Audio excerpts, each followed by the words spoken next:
Welcome to Look Behind the Look, the new podcast that examines iconic looks in film, television, music, and fashion history. I'm your host, Tiffany Bartok. Welcome to Season 3. Yes, this is it. It is happening. This is Season 3. There is a lot going on for all of us, and I'm hoping that you'll join me while I continue to talk to incredible artists in the industry and explore their creative work for another season. This first episode is an intense dive into clean beauty with makeup artist Campbell Ritchie. Along with being a renowned artist, she is an expert in the clean beauty realm, and she consults with companies about their practices, their intentions, and their execution of their mission in the world of clean beauty. Authentic and sincere, she is an incredible resource. And what's more, I directed a documentary about her work, which you can see right now via Lightbeam TV. I will put the link in the show notes, and if you're following Look Behind the Look on IG, what am I saying right? You can view it right there. This podcast episode is sponsored by Lightbeam, who I came into contact with through a piece my husband actually directed for them called Bittersweet Brooklyn, and you can also see that on the Lightbeam channel. Lightbeam stories shine a light on inspiring people and organizations making the world a better, more hopeful place. They develop and license short documentaries and original series, shining a light on inspiring changemakers. There is no better word for Campbell than changemaker. And when you listen to our episode, you'll see why. Enjoy. Wow, wow, wow. You like it? I don't fit into the normal category of makeup artist. Like, I have so many girls say to me, oh, I don't like my freckles. I'm like, are you kidding me? Your freckles are beautiful. I see the beauty in every single human being. I really do, and people don't understand that. They're like, but that person's so ugly. And I said, no, your mindset is ugly. Hi, Campbell. How are you? I'm good. It's so good to see you. I feel like we're just two old friends. Oh, having a chat. absolutely. I have been wanting to get you on the show. And of course, we have so much to talk about in this episode because we had the great luxury of working together on the piece that's going to be coming out on June 15th. By the time this goes out, I think it will be available. So we can talk about it in the episode and I can show a little pieces of it. But it was an incredible opportunity to learn more about you and what you do and how authentic and dedicated you are to your activism and your commitment to making the world a better place and in such a difficult medium for doing it. And I just want to talk to you and share right away with everyone what you do exactly and what your commitment is to in the beauty world. If you could just, sum that up for me real quick, just. Well, I'm a makeup artist of 30 years. I'm an activist, philanthropist, and humanitarian. I want to be the face of change. I want to be the voice for the voiceless. I dedicate my craft, my brands, my work to doing better, being better for the planet. I have done for a very, very long time. I've had doors thrown in my face on numerous occasions, too many times to count on one hand. I've turned down numerous beauty contracts with big dollars attached to them because they didn't align with my ethos. And in what ways? There's still the animal testing side of things is very, very, very, what's the word? Prevalent? It's there. Yeah. And for whatever reason, we still do not talk about it. We still turn a blind eye to it. We still go, oh, I don't want to look at that. I don't want to talk about that. And then continue. Yet it's been going on since the 70s, 80s, even earlier. And we have so much information now that there's no reason for us to even be testing on an animal. So it's just complete pointless task. Yeah. Yet, whenever I bring it up, it upsets people and it puts people's noses out of joint. And I'm known as being the makeup artist that causes a stir, I guess. She's doing a show and they are not working with sustainable products. She will not take the job. She really stands by what she says, and that's rare. People usually sell out for money, and she does not. What people respond negatively to your raising the awareness of it? What is it? Is it executives or artists or it's people? quite a lot of people, actually. I mean, I try and encourage my team to use and think alternatively, because there are so many indie brands out there, and also brands that we all know and love that are trying to make a change. And for me, it's not about slamming a door in someone's face and saying, I'm not going to help you with this. It's about keeping the door always a little bit open and saying, yes, please let me help you. We're not going to be perfect overnight. I like to plant a seed, and when you plant a seed, it has to grow. You have to nurture it. So I'm always open to brands, collaborations, people coming to me and asking me for help, asking me for advice, allowing me to be on their board of I don't want to say executives, but their board of people that are trying to make an impact in this world and trying to make a change, because I'm so fed up of hearing excuses and that, oh, it's too expensive, or it's too this, or it's too that. I'm like, the beauty industry alone is a multi-billion-dollar industry. Do not tell me you don't have the money for this. Yes, you do. You're just being lazy. And it's just going towards something else, right? Correct. Right. Yeah. And it doesn't align with whatever they're doing. And a lot of the time, these big companies are saying we're doing this and we're doing that, and there's sustainability, and sustainability is one of the biggest overused words currently. Yeah. And it's greenwashing, because what they're doing is they're telling the consumers that we're doing this, that, and the next thing. The consumer is then going, oh my gosh, this is so cool, they're doing this for the planet and the blah blah blah. But when you go back to the fine print, or you go onto the website, the wording is different. It's very, very manipulative, and it's lying. They've actually lied to their customers and greenwashed them. It's the biggest problem we have in the beauty industry right now, especially for someone like me who's trying to make a change. Whenever I choose products or I choose companies, they will always say to me, oh, we're doing really well in our sustainability. And I say, okay, well, show me exactly what you're doing.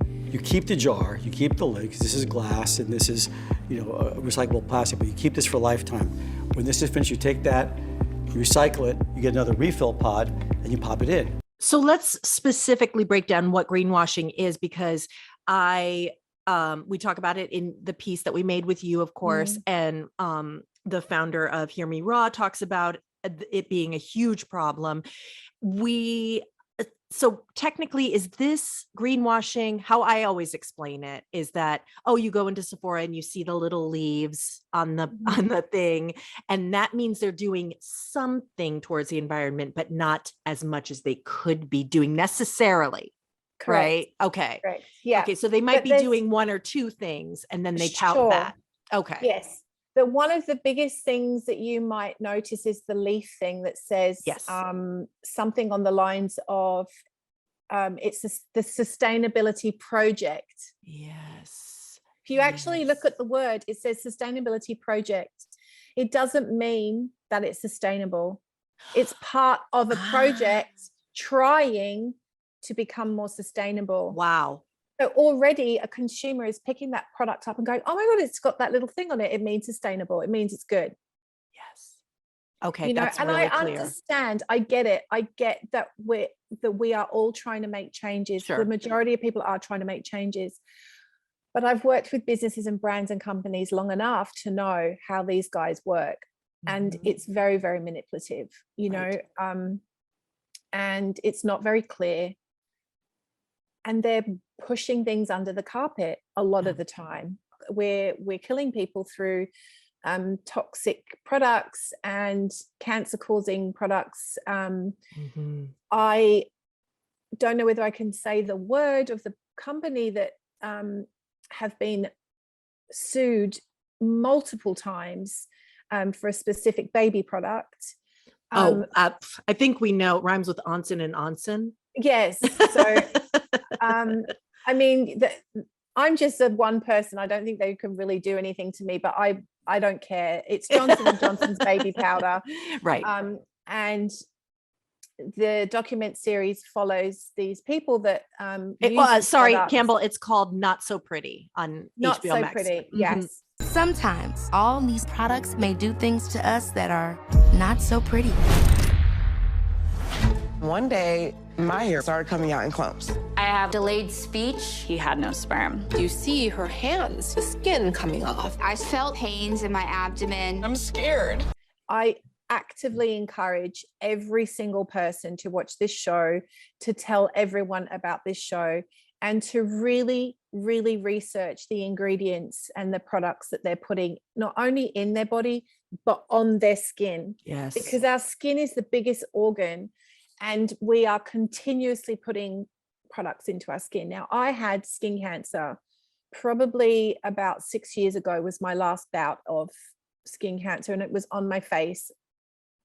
Once we got the toxicology report back from the doctors, the only thing that they could see that had caused the cancer was the chemical reaction between the ingredients of certain ingredients that were in this reaction. In Yes. which product? The baby powder. No, it wasn't the baby powder. Oh. It was a different brand, which I will not name. Okay. It was a specific brand that everybody knows about, that we're continuously using and we're putting on babies. And that had a chemical reaction and caused me to have skin cancer. So I actively encourage people to watch this TV show, because not only will it horrify you, but it will educate you and make you think twice about what you're purchasing.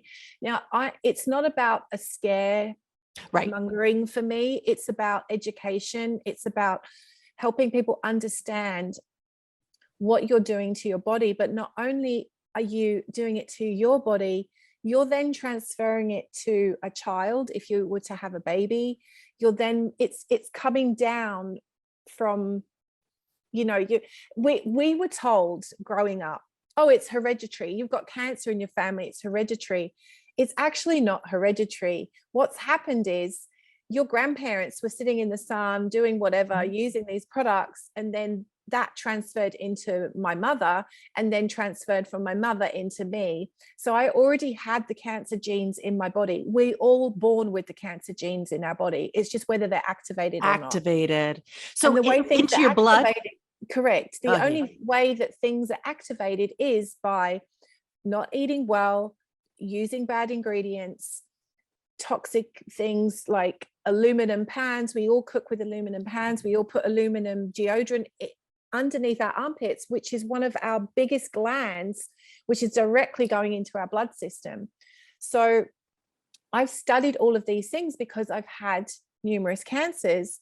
And once I've done the studying, it all leads back to what I've put in my body, whether it be food, alcohol, drugs, pharmaceutical drugs, and makeup and body lotions. It all ties back to that. And it's I believe that I have a responsibility as someone who's gone through all of those things to be the messenger. And they usually shoot the messenger, or they shoot the activists, or they get rid of them, and you wonder why. And I understand why now, because they don't want us to tell the truth. They don't want people to know the truth. We're living in this world of like a matrix, I guess, of just an illusion. And whilst a lot of people love the illusion and the bubble and all of the rest of it, it's not good for us. It's not good for the planet, and it's not good for our next generation of people. You're here to pop that bubble. Yeah, and it pisses people off. And Sure. and I'm one of the kindest, brightest lights of people, and I don't want to hurt or upset anyone, but if I can cause one less person from getting cancer, or one less person getting sick with ADHD or something from taking pills at a young age, then I want to be the advocate for that. I want to be the person that says there are alternative ways and methods of living life and being a makeup artist. You do not have to use all the products that we have been almost glamorized into believing are the best of the best. I believed it. I started very, very young in this industry. You know, I was the girl that if it wasn't the Max Spice lip liner, go away. Like, you know, Max Spice lip liner and snob lipstick, that sort of pinky purple. And wuss. Yes, there was wuss. Yeah, I remember. like, I get it. But Snob. as I grew up in the industry and learned and was educated and I started to dig deep, I mean, someone compared me to like the Erin Brockovich of the makeup industry, because I've really found out like a lot of things that they don't want you to find out. Yeah. And actually the Johnson & Johnson case, they've actually done this thing now, and it's in the documentary. It's called the Texas Two-Step, where a company will then buy another LLC, transfer all of the funds over to this other LLC company, and then declare bankruptcy by this company. Yes. So then Johnson & Johnson still looks like a good company. Right. And it happens all the time. All the time. What I love about you is that there's a delivery in your education that's very comforting. And I feel that you're never judging, and it's sort of like this concept that you expect people to think that this is a good product. You expect it, but I'm just letting I'm just letting you know. And I really respect that, because you're never going to get anywhere by bullying people, and that's how it can come across. Correct. And you never come across that way. Well, thank you for saying that, because I never want to come across as being ramming something down someone's throat. It's like religion, and I've always said this: if you try and ram religion down someone's throat, they're going to run in the opposite direction as fast as their legs will carry them. But if you do it with kindness, do it with education, do it with facts, do it from a loving place and from experience, people are more likely to act. Yes, I agree. Yes. Than react. And it just plants a seed, you know what I mean? Exactly. I love to plant seeds, and seeds do not grow overnight. You have to nurture them, you have to water them, and then they blossom. Whenever I've got somebody in the makeup chair, I'm not one to gossip. I'm not talking about Joe Blogs or the latest celebrity or whatever. I'm actually educating people on their skin and the environment and how they can do better. And a lot of the time, these models don't know what they're putting on their skin. For whatever reason, the FDA approves a lot of things that aren't legally approved in other countries, like formaldehyde. And it's in most beauty products, especially eye products. You can tell a customer that this has got formaldehyde in it, and most people will be like, what's formaldehyde? Or, oh, that's bad for you? Or, oh, I didn't know. But they'll still keep on using it. That blows my mind. I think is what's needed. I think what's needed in this world, in our industry, is more love, more kindness, more light. And it's okay to not know. It's okay to have a bad experience or a good experience. I don't like to say a mistake, because I think mistakes are a very negative way of looking at things. I think that we're all living an experience, whether it's a good experience or a bad experience. They're all experiences that we can learn from. And that's how I like to live my life. That's how I like to work with my clients. For them, they've told me that the way I do makeup is an experience for them. It's not just someone coming in, doesn't care, just does the makeup and leaves. It's a whole experience for them. Yeah, you're very generous while you're applying. And, it is, I do see I've seen you, I've had the pleasure of watching you, of course, and documenting you applying makeup. And it is just a real celebration the whole time. And, definitely a distinct energy exchange, which what makes me want to talk about how you learned that, because I know that you had the opportunity, you were in the prime of the, heyday of makeup. And I wanted to hear about you learning that from assisting some of the most iconic makeup artists that ever existed. So is that where you learned that? I think who taught you?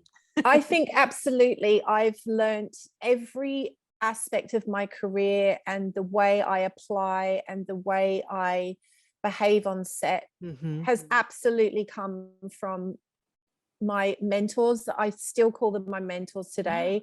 The greats of the makeup world. I mean, I had the absolute, it makes me cry to think that I got to meet and work with Kevin, the man that was in that book. Yes, the man that was in that book, that was the book that I was first given to by my father when I said to my dad, Daddy, I want to be a makeup artist. I think that's what I need to do.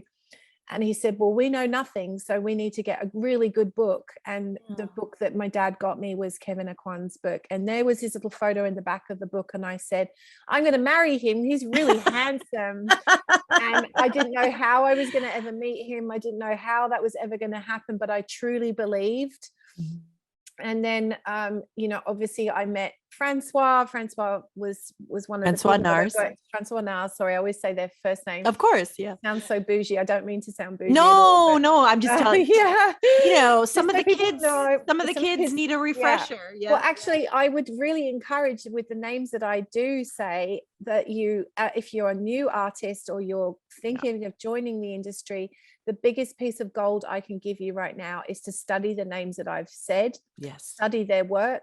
Way Brandy, Ben Nye, Pat McGrath, my mummy, Val Garland, my mother, who I love dearly to this day, who now will be singing in Cannes as well. Oh, get a coffee because she's still my mama. I still love her, and she still supports me and she wrote me my name in her book as well, which was really an honor. This most recent book? Her book that she wrote. Yes. So she put my name in her book, which was an absolute honor and a thrill.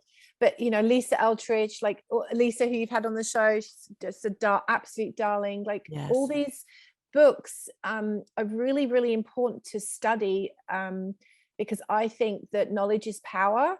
It will give you an edge. I feel that so many girls and boys that are coming into the industry now just think that they're going to have a career off the fact that they're cute and they're doing the YouTube videos and that just they're beating their own faces and all of this. That's fine, but you know, to have an edge and to stand out from everybody else, having knowledge of who 100% the greats are and where we all came from and how that they've been given the ability to have a YouTube is because of these people. Yes. And the amount of times I've had new assistants who I've said, okay, who are your favorite makeup artists?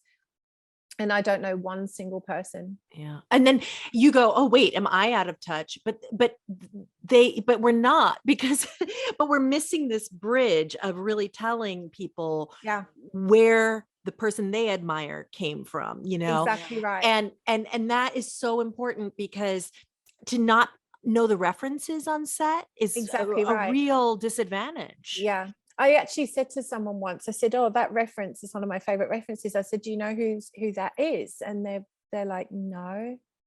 I said, wow, like you haven't even studied your references.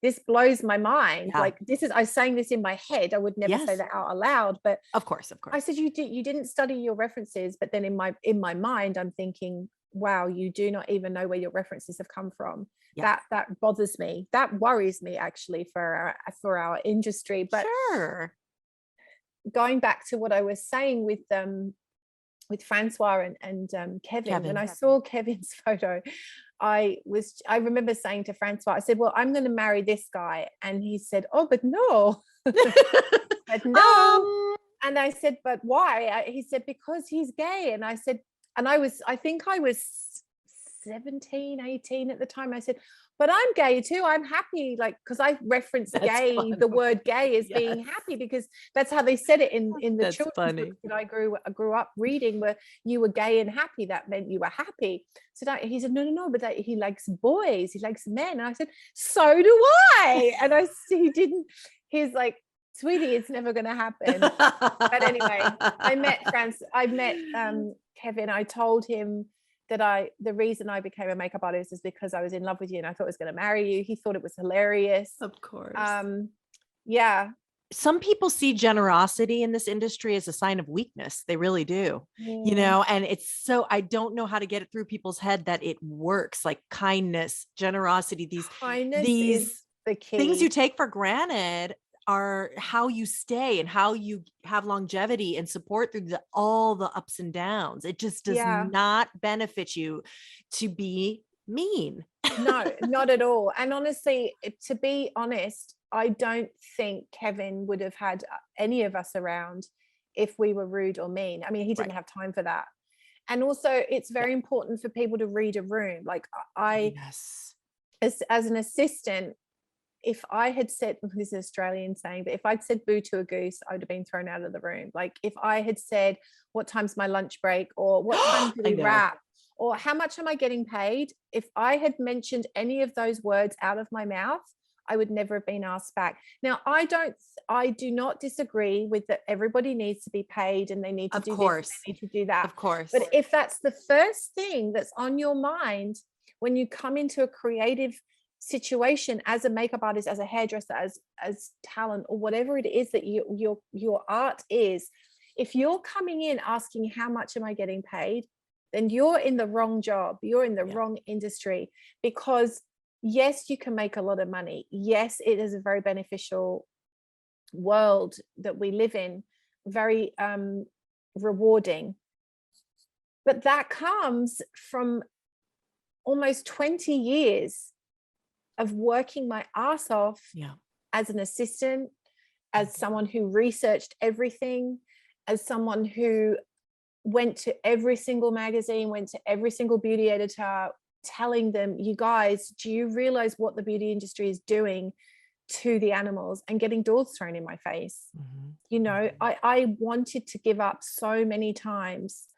I have earned my spot in this industry, and I know that there's probably still a lot of people that wish that I had disappeared by now, but it's just even more prevalent how I was relevant back then, even though it annoyed people, even though I said, you know what, why are we using this when we could use this one? You know, it's now, why are you so hard on yourself and saying that you wish people would want you to go away? Who are you saying that to that's getting annoyed with you? Because I don't say it out loud, but I know when people are like, oh, for God's sake, right, out of the room, right.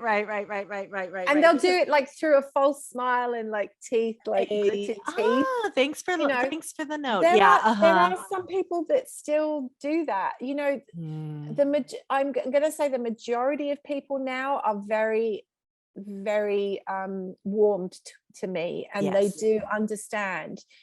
But the majority of activists in the world in general are disliked because I mean, I think someone even described activists as being, one particular activist, I can't remember what the activist was, but a terrorist or something like this. Right. And I just thought, wow, like, how did we get from someone that is actually trying to make a difference in the world?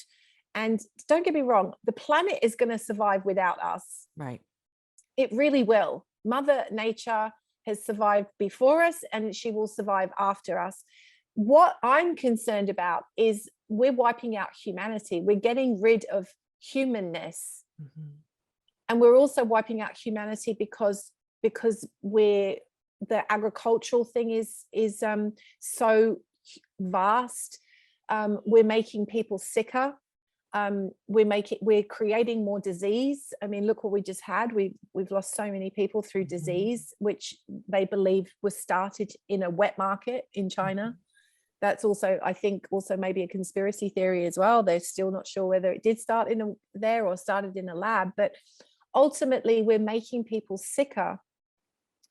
So we're wiping out people quicker. We're also wiping people out quicker because of bad food choices, and also from diseases like cancers because they're caused by products, you know, and it's in everything. As I said to you before, we put aluminum. Most people use aluminum deodorants, aerosols or sticks, and they've got aluminum in them. And aluminum is one of the biggest problems that we have on our immune system. and we're putting directly into our lymph nodes. This is one of our biggest lymph nodes underneath. I know, but armpit. what do I do when when the natural stinky, Campbell? So when you smell, if you smell, that's your body going through detoxification. This actually what if I detox at a party and everyone says, "What's that smell?" Just say, "Dude, I'm a hippie, get over it." I mean, you've got Prince photos everywhere. He never wore deodorant. This is true. He wore lavender oil. It's true. He wore lavender oil only. He was Mr. Purple. He did not wear any deodorant because he You're right about that. The whole thing. You know, I was blessed to work with him on one occasion in Melbourne. You never told me this. He was Tell me everything. One of the coolest people I've ever met, and yeah, he was. I mean, I have never been attracted to a man in a pair of Cuban heels, but boy, was he sexy. I was very impressed by Prince. Yeah. And I was like, "What's that smell?" And he was like, "Lavender, of course." Oh, yes. Unashamed, of course. And lavender does smell beautiful. Yeah, it does. You're right. I should definitely embrace the deodorant thing is a real thing that I think about all the time personally. I think a lot of people do, because I know a lot of people in the industry wear the natural and I never smell them. You know what I mean? They smell fine. So I use an amazing one actually called Humble. I don't know if I'm allowed to Humble. Okay. Promote anything. That's fine. This is not like sponsored or anything, but it's just a brand that I stumbled across because I love Palo Santo. I love frankincense. Palo Santo. And nice. I always have this smell. People are like, "Oh my God, what are you wearing? You smell so delicious." And it is Humble. Our sponsor for this episode of Look Behind the Look is Lightbeam TV. Lightbeam's stories shine a light on inspiring people and organizations, making the world a better, more hopeful place.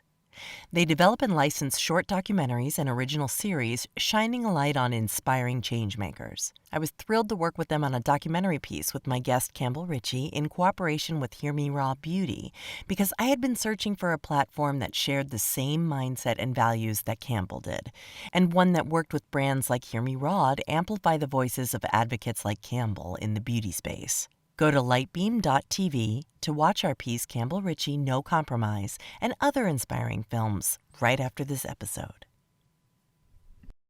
I noticed something about you that I wanted to talk about with you when you were showing me your beautiful work, and it has to do with your humility. And, you know, I think your desire to push yourself and you don't ever rest, and you're always looking for ways to improve yourself. But this is such a common thing with artists, is that, you know, it's never enough, right? And so I want to ask you about how you handle that and keep the stamina to continue to push yourself. I'm definitely a workaholic. I love work. It's where I find my meditation, which sounds like a crazy thing to say, but when when I've got someone in my chair, for me, the whole process of getting someone ready is very meditative for me. It's an exchange of energy, and if there is bad energy in the room, I clear it. I've cleared it many times, and people are very grateful for me to clear that energy. It's very easy for me to do now. But I always want to be a better version of myself every single day. And I don't think that I'm ever going to be satisfied with the person that I am. And I don't want to sound like I'm bashing or thrashing myself, because I'm really not. I just think I learn so much every single day, not just from assistants, but from my kids and from you and from people in general. I learn something new every single day. I learn how to do something maybe differently or better, or that suits me. So for me, I came from very humble beginnings. My parents sold everything that they had so that I could have this amazing career, which I did do up until the age of 16. And then it all went wrong because I broke my knee, and everything ended. But that's okay, because but it also just began. Exactly right. It started where I am to this day. And, you know, I was modeling as well at the time. And to try and pay the bills, and all of those aspects in my life, I do believe molded and shaped me into the human being that I am now. Being a ballerina gave me the discipline, made me show up on time. I mean, my dad was such a timely person. He was like, Campbell, if you are not there waiting 15, 20 minutes early, then you just better not even show up for the day. Mm-hmm. He said, it's better to be sitting waiting with a coffee in your hand than to be running somewhere late. And you know what? I thank my dad, God rest his soul. I thank my dad so much for instilling those really beautiful work ethics into my life, because it's so important. And it really frustrates me when people are late. Like, I know that New York City, it's hard. I get it. I really, really get it.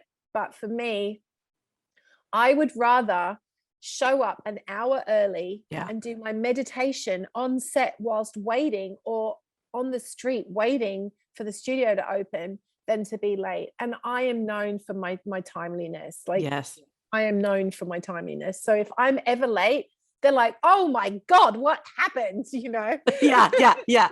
I'm very worried. Oh my gosh. Yes. So show me some of the looks that we were going over right on before the call. Yeah. Well, one of my favorite pictures that happened completely by accident, actually, it was one of my girlfriends, Cleo Sullivan, beautiful photographer from quite a while now. She's been in the industry for a long time. We decided to spend a day with one of my girlfriends, Daphne Velka. She's a beautiful Belgian model. And we just started taking pictures, and we had flowers, and we did this, and it ended up as a cover. Look at those brows. I know. Look at those brows. It just so happened. Beautiful. Just so by accident. And, you know, it was kind of like that Kate Moss moment which she had with Mario, where she's just lying on the couch, and then it ended up being a Calvin Klein campaign. Like, it's those, just casually. It's just moments like that where I just think, wow, like, this is what we get to do to create. You know? Then this, you submitted and it became a cover? How did they approached me and said, we have seen this and it's beautiful, and can we get permission? And that's fantastic. How it went. Yeah, don't get me wrong, I do incredible projects. I do, like all my covers for Elle and like Vogue, and all my beauty things that I do.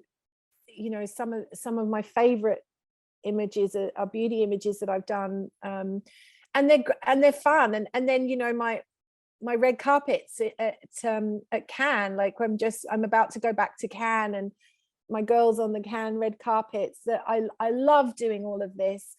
But when I'm doing this, I'm also making sure that I'm educating the girls on why I'm using the products, because a lot of the time the girls will be like, well, what are you using? Which product is that? Like, and I'm like, oh, well, actually it's Chantecaille. And I tell you why I'm using Chantecaille, because Chantecaille give back to conservation. Right. One of the companies that I'm an ambassador for is Space for Giants. Space for Giants work very closely with Chantecaille, and their lip veil products, which are the lipsticks, 5% of the sale of all of those lipsticks go back to my foundation, Space for Giants. So I'm always educating people on, yes, the product might be a little bit more expensive, but wouldn't you, instead of complaining that you can't afford to give to charity, why don't you give to charity by buying this lipstick or by buying this product?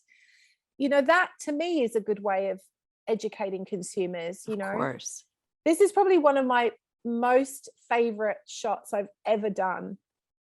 And it's of Devon Windsor, who I met when she was a young girl at VS. Oh, and wow. This is probably one of my favorite photos of her.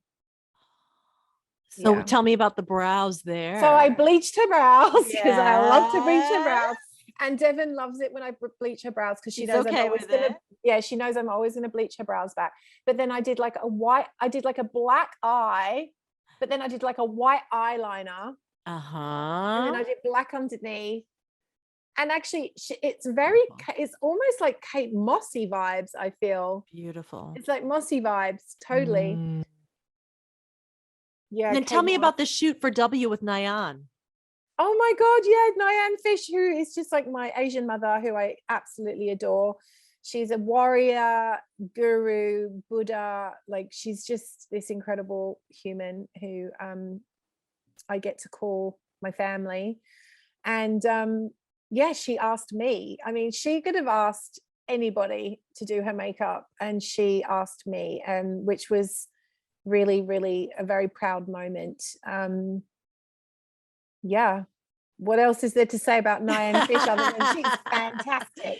It was I mean, because of you, I got to meet Nyan, of course, for the documentary piece that we made, and just hearing her, I could have talked to her for days. She is one woman with a lot of wisdom, and yeah, she blows my mind. Oh, Campbell. Thank you so much for sharing all of this with me. And You're so welcome. I'm so thrilled to finally have this episode where everyone can learn about how amazing you are, and the documentary piece that everyone can go watch. And I love any opportunity to celebrate you. So thank you so much. It's really very humbling. I think what you and Jace do is incredible, and I just adore you. You're like a big sister to me, and I know we're both the same age, but you just, I don't know, you just give me such, you nurture me and comfort me in a way that I've never experienced, and it's just so beautiful, and I'm so grateful. Well, I feel the same way. I'm very proud to be your friend, and I can't wait to see what's going to happen in these years to come, and I'm glad that we're doing it together. Yes, I know. We need to support each other. I think that's the key to this whole world, you know, navigating this world now is by keeping your friends close and nurturing and supporting each other. I agree. I agree. All right, my love. Thanks for spending time with us today. I would love to hear from you if you heard something new from our conversation, or if you have more questions about clean beauty, greenwashing, sustainability or lack thereof in the industry, any of that. Please let's have a conversation about it all. And make sure to check out this piece, Campbell Ritchie, No Compromise. It's directed by yours truly, in partnership with Hear Me Raw, and distributed by Lightbeam TV. So you'll just go to lightbeam.tv and search for Campbell Ritchie, No Compromise. I'll have that link on social and in the show notes, of course. See you next time, and until then, I'll see you out there on Look Behind the Looks IG or in the YouTube comments. Look Behind the Look is a Vinyl Foot production, written by me, your host, Tiffany Bartok, produced by Jace Bartok, edited by Nicole Tucker. If you're interested in learning more, find our video version on the YouTube channel, Look Behind the Look Podcast. There you can see rare photos and clips from our guests. And please follow us on Twitter at LookBehindPod and Instagram at LookBehindTheLook. If you like the show, please rate, review, and subscribe. And tell your friends and spread the word. You can subscribe to us on iTunes or any podcatcher of your choice. Thanks for listening to Look Behind the Look.